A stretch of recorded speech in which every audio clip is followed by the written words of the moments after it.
Hello, everyone. So I am really looking forward to jamming with Kelly Higdon today. She is the co-founder of Zynnyme, and she's an LMFT. And there's many other things about Kelly that are interesting that we'll get into. Kelly, what's new and exciting in your world? I've been doing coaching for a long time, so that doesn't feel so new, but we just did an embodiment retreat with therapists. That has been so exciting. So normally our retreats have been business related, and this was more about embodied leadership. And we did breathwork and Reiki and parts work and brain spotting. And it was so powerful. No one talked about their fees, their payroll structure or anything, but they all went home saying what better leaders they were. That just thrilled me to no end to step more back into my healing and work and doing that with my clients. Amazing. Yeah. So what is embodied leadership, and why should group practice owners care? I think a lot of the American culture in particular, capitalism, those kinds of things, they keep us from being embodied, right? We're very much in our head. We're making decisions from our mind. And if you look at indigenous culture, a way to consciously create is from all directions of yourself, your heart, mind, body, and spirit. And so we like to say that your intuition is in your body, like that knowing of yes, Yeah. right? That you get it in your gut. That's your intuition. And so when you lead from that place of, well, I'm also listening to how my body responds to things, how my heart feels, what my spirit lights up towards. Leading from that versus always in your head it's a very different place, because our minds protect, right? So there's this saying, our minds protect. The body tells the truth. The spirit is 2 steps ahead, and the heart knows no depths. So I like to say an embodied leader is tapping into all those aspects of themselves and leading from that intuitive place. It's informed by stuff from the mind, but it's not the leader. Yeah. Yes, there's no question that, if your consciousness is stuck in your head, then you're going to be disconnected from your body, and there's going to be a whole bunch of feelings you don't feel. Yeah. And there are certainly many aspects of our business culture that take us into our heads and out of our bodies. And I will say, as a sort of self-identified capitalist, I think I can do capitalism better in an embodied way, right? Mm-hmm. I don't necessarily see it as 2 sort of removed steps. I think the way that we live in general is so heady, and I think you can sell some people on embodied leadership through, you can perform better in the system, which I think is true. But I think, look at it, by living an embodied life, you're in touch with a deeper sense of truth, and whatever life you lead, whether capitalistic or not, will be more aligned. I think, though, that when we focus on, the system wants us disembodied. The system wants us just following this cultural kind of script. But I find a lot of leaders in their practice, the whole beauty of creating your own business is that you create this ecosystem of protection, Yes. of values, of system that really does guide and lead you differently and it can be countercultural. Yes, it still operates within these larger systems, but it's a little bit more protected. And so if you're leading from those places, then it's not all in the mind, And I think we have been more heavily mind in our culture. And I do love going back and learning from people who were first here on this land and how they lived on the land and how they worked with the land and utilized the whole system around them, for betterment. Have you heard of mimetic theory? I have heard of it. I don't know. I'm not enough to eloquently describe it, though. The basic idea, it's a theory of human wants. Why do we want what we want is what it asks. And so there was this kind of esoteric French thinker in California, I can't remember when, who came up with it. And he's become pretty popular in certain parts of the world. And the basic answer to the question, why do we want what we want, is so many human desires are modeled for us in the world. So if Kelly is doing something cool and Kelly is a model for me, I may want what Kelly wants, not because it's a true want, not because it's a deep, authentic desire of mine. I just saw that desire modeled, right? Yeah. And I think if we live a very heady life, we can fall into mimetic traps where we're not actually sure what is really us. Right. We find ourselves chasing some other kind of dream. Yeah, for sure. Yeah. So it's interesting. You talk about a practice, starting your own business as a form of protection from that. Is that the I think word? it's a creative expression, right? That it's not, I'm no longer as controlled. I think there are still things that I am, I still have to pay my taxes. I still have to follow laws and things, but I have more creative freedom that's more representative and more of a reflection of my own unique design and way of doing things. Yes, yes. So it sounds like part of your coaching practice is helping folks reconnect with what is authentic for them and really Yeah. ask big questions about what do they really want? Right. And I think a lot of the times in our field, we are raised to want whatever everybody else wants because we are Mhm. service providers, right? There's Mhm. this mentality in our training of like over responsibility a lot of the time. And so then we become beholden to other people and their needs. I remember working like in clinics where I was doing leadership. And if a client had been hospitalized, the case worker would be scrutinized for like, what did you not do to keep them out? And it's like this Mhm. over responsibility that we were responsible for whether another person had a psychotic break. It's Mhm. unrealistic. And then we take that into our businesses of being overly responsible. And I think that that's something that needs to shift for sure. Mhm. And that's why like taking more sovereignty into my business and saying, okay, this is what I really am responsible for is my own creation, the values that I bring into it. Yeah, this is a sort of classic question that empaths get asked. If you feel other people's emotions, how can you develop more agency over that? If you have a Mhm, tendency to take on and feel others' emotions, how mhm, can you either create boundaries or just intentionally choose how you want to energetically relate to others? mhm. Are you asking me what I would answer? Or Take it whatever way you want. yeah, I think it takes a lot of self-knowing, right? To know when I'm feeling something that's someone else's versus mine. And that's usually what I always ask when I have a feeling. Is this mine or someone else's? And I Mm. usually pretty much know. Mm. And so I think that that is something as a leader to constantly be doing, because your staff are going to have ideas of what they think or what should happen, and they'll present it, and then there might be like, "Well, I have to do this. This is what my team wants." And it's like, "Wait a second, like, what do you want? What is your feeling? Mm. Where's your truth in this?" So it's always Mm. coming back to self-knowledge and awareness and being grounded in oneself. So I'm curious to get even a little more deep into this. So let's say I'm working with a team member, I'm a practice owner, and I've either through coaching or through my own self-awareness been able to distinguish between what is mine and what is theirs. Verbally calling it out is probably part of how I can get some separation. But do you find what do next steps look like? Is it usually having a conversation with someone to further draw that distinction? I mean, I'm assuming it's going to depend on the context, but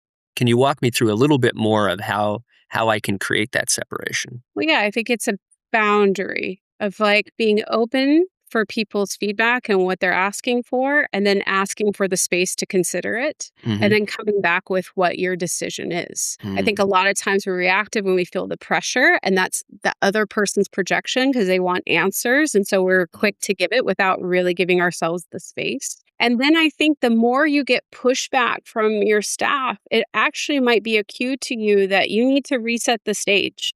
You Mm. need to be clear about how things operate, about the values. And that starts from the moment you're going to hire and you're interviewing, you're setting the culture, you're setting the values out there. And so if people keep pushing, that means that there's a misalignment or there's a lack of communication and clarity. Instead of being like, oh God, they're really annoying.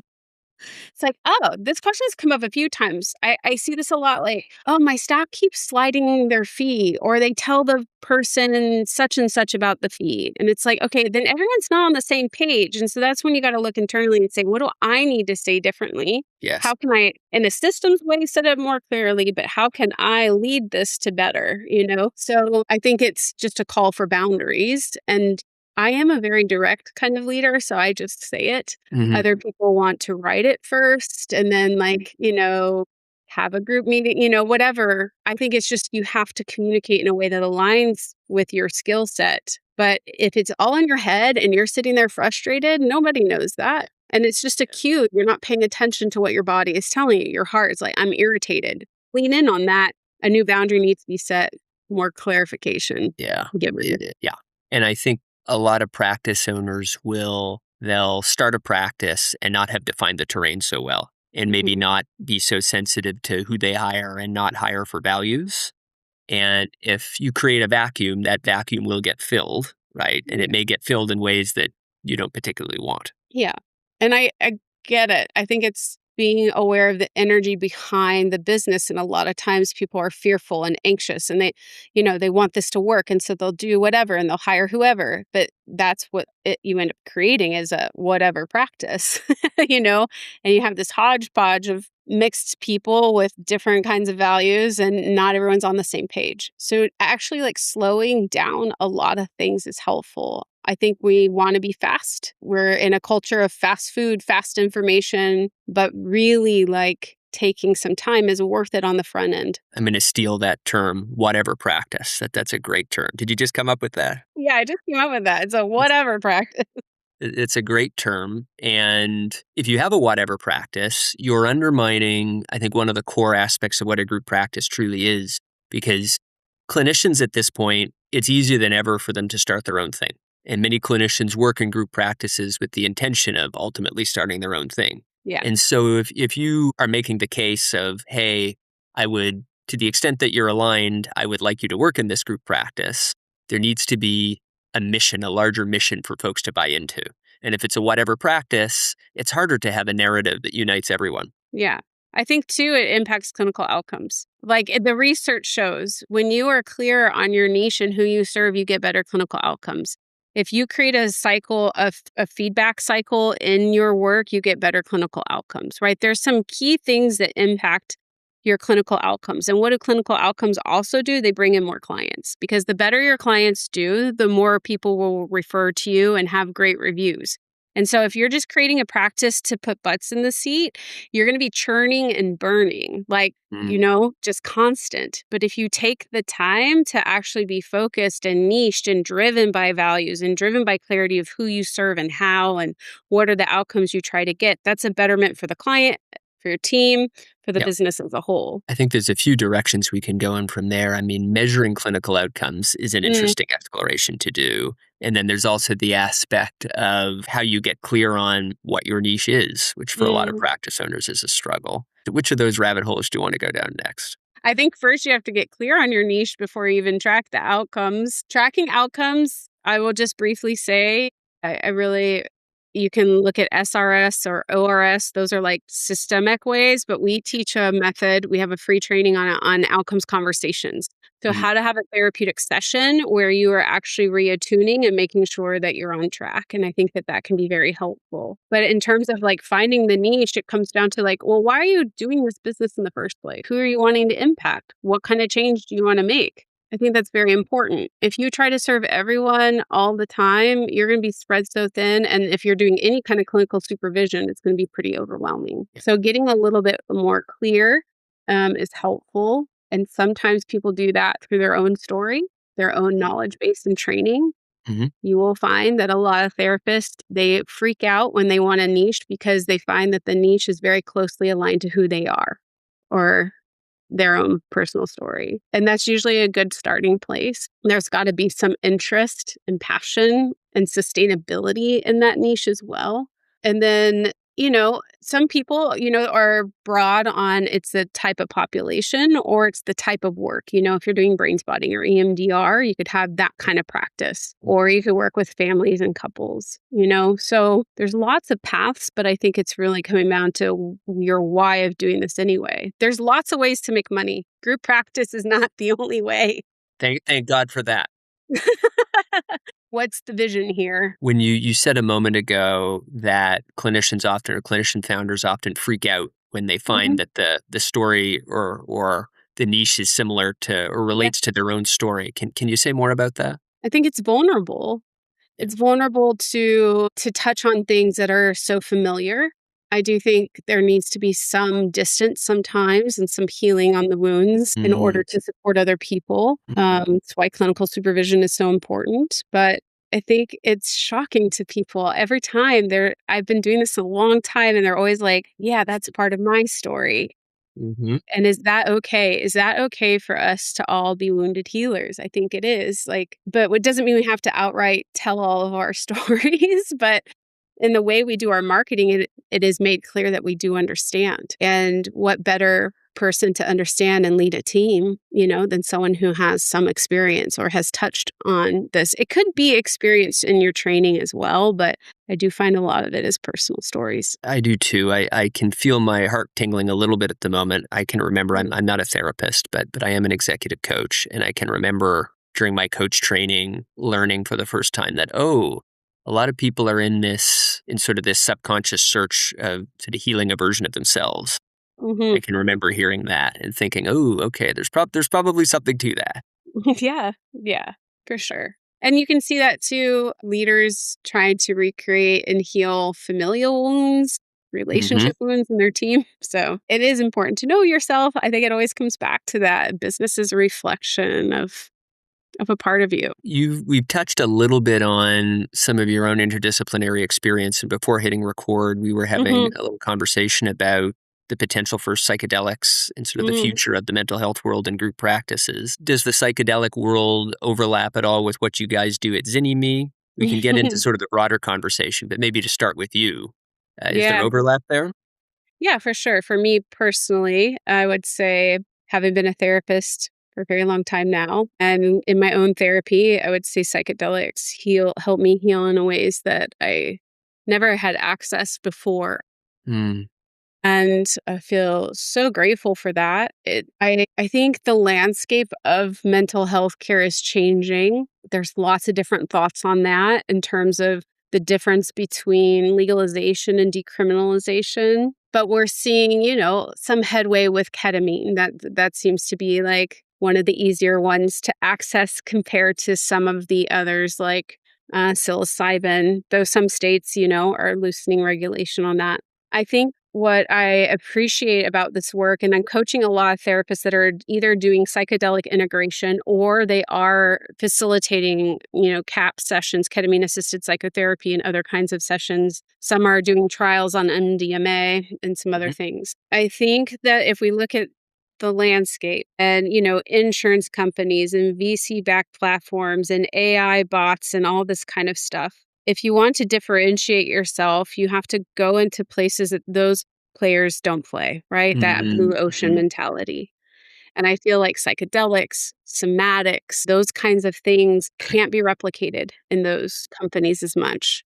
So I feel like it's a great opportunity for practices to expand, to find more cash-based income flow, but also to see like huge transformation. It's quite incredible when people have treatment-resistant depression and they do, 8 sessions of ketamine or whatever. It's beautiful how it's really helping people heal. And so we're seeing more and more of it. And I think that is a direction that a lot of therapists are focusing their training. Like I'm trained in brain spotting, another one that you're not going to have an AI bot do, at this point. It's that kind of the relationship and attunement that happens in EMDR, brain spotting, those kinds of things. I think human connection is the currency that is the most valued in this work. And I think psychedelics help facilitate that connection in a way that is very, very unique. I'm a big fan. I was just earlier today, by coincidence, listening to an interesting podcast with the founder of MAPS. And he was describing how Big Pharma has this tendency to push, its bravado, but without any form of integration, right? With any form of therapy. And so, obviously the consequences of that can be highly problematic. And I'd be very curious. I like sort of the potential future that you're articulating. And I'll be curious how much the customer left to their own devices, or perhaps with some education, will actually choose integration as well as a psychedelic experience. Yeah, it's interesting in the non-therapy world, right? There is a lot of talk of integration. However, how I was taught around psychedelics is you have. So we talk about heart, mind, body, spirit. We have different medicines and plants that access different quadrants. Some bring you more into your heart, others in your mind, body, and spirit. And so it's interesting, a lot of people focus because of the knowledge base on ayahuasca and psilocybin. Ayahuasca is or DMT, right? These are very intense substances, and people choose to go to them first. Yeah. And I am fortunate that I was brought into this work where I entered in more through heart-based substances and like learning how to be more with myself before I got blessed. I have yet to do ayahuasca. I don't feel called to that, but at this time, I think it, so a lot of harm can be done because there's like we're chasing these peak experiences, and that again is a cultural thing. And I don't think it's just pharma or any of that. I think you're seeing it's been an issue before, but people are becoming more educated, and I think they're wanting more integration, and that they're starting to see like how important it is. And I think it's being searched for. Like ketamine assisted psychotherapy is now a search term in some places. So that tells you the consumer is getting more adept and more knowledgeable, because a lot of harm is done when we just chase the peak experience and then there's no integration, So yeah, I think it is a growing thing. It does take a little bit more education, right? It's just not the norm. Right? Just like somatic work, those kinds of things, EMDR, more and more people know what it is, but it still takes a little bit more education on the value of it. And, we're starting to build the institutions that can execute on some of those education needs. And I have had that experience. I probably did ayahuasca before I was really ready for it. I wouldn't, if I'm honest, say that I really felt called exactly. And so I've had that experience that you speak of, although luckily there was integration. But I think I think we're getting to a place where psychedelics have entered the public consciousness enough that people can have open conversations like this, right? Yeah. Without fear. And hopefully we get to a place where that level of education is commensurate with the level of risk that people are taking. Yeah. It's why I do love breath work. I facilitate breath work because it does bring you into altered states of consciousness without substance. And there's very few contraindications. You can't be having a psychotic break, high blood pressure, glaucoma, pregnancy. You can do it, but like with modification, if your doctor approves, there's very few categories where you can't do it and you can still have this other experience. So for those who are listening, you're like, I don't ever want to touch a substance. You don't have to. Like the wisdom is within you. All it's doing is like opening you up. And so your breath can do that even. So I'm seeing more therapists do breath work as well and turn onto energy work and other kinds of things that go beyond our traditional education. I think, Kelly, this conversation has been a powerful reminder for practice owners who may be divorced from clinical work. They may be divorced from some of their own work, right? Yeah. As a reminder of, well, if you believe in the work, you're building a practice that's a reflection of you energetically in so many ways. Yeah. You don't want to totally disconnect from work. I mean, if you're going to be a leader, how do you self-lead? Before you look at how you're leading everybody else, how do you lead your life and your own being, your own well-being? Thank you so much for sharing your wisdom and bringing such a cool, insightful, and varied perspective to the table. I appreciate it. We went all over the map today. We did, but it was fun. Yeah, good.